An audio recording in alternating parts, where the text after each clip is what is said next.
Hello everyone, welcome to WebTech Tutorials. Today's tutorial is about how to use Google Translate with camera. Before moving on, if you have not subscribed to our channel, hit the subscribe button to WebTech Tutorials for our helpful web tutorials and videos. Moving on to today's topic, we will show you how you can use Google Translate with camera. Download the Google Translate application from Play Store, then tap open the application Google Translate. Here you can see the box where you can enter a word to translate, and below that there are options to use the Google Translation with camera conversation. Tap on the camera button to translate your word that you want to translate with the help of the camera picture. So tap on camera. So when you tap on the camera, now it has turned on the camera, and now you have to also choose at the top of the screen. You can see what word this is, and beside it in which word you want it to, in which language you want this word to translate.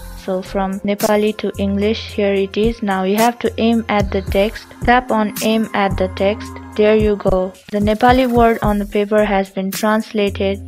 So once again you tap on the camera, and now we will translate English words into Latin.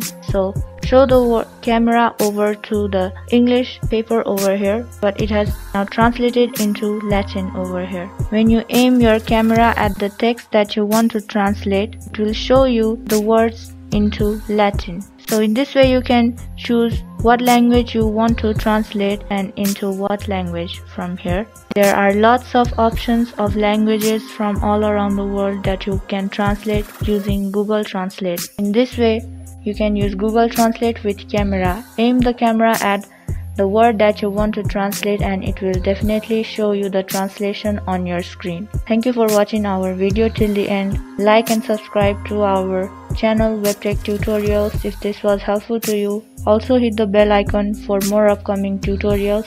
If you have any comments or questions, you can mention them to us in the comment section below.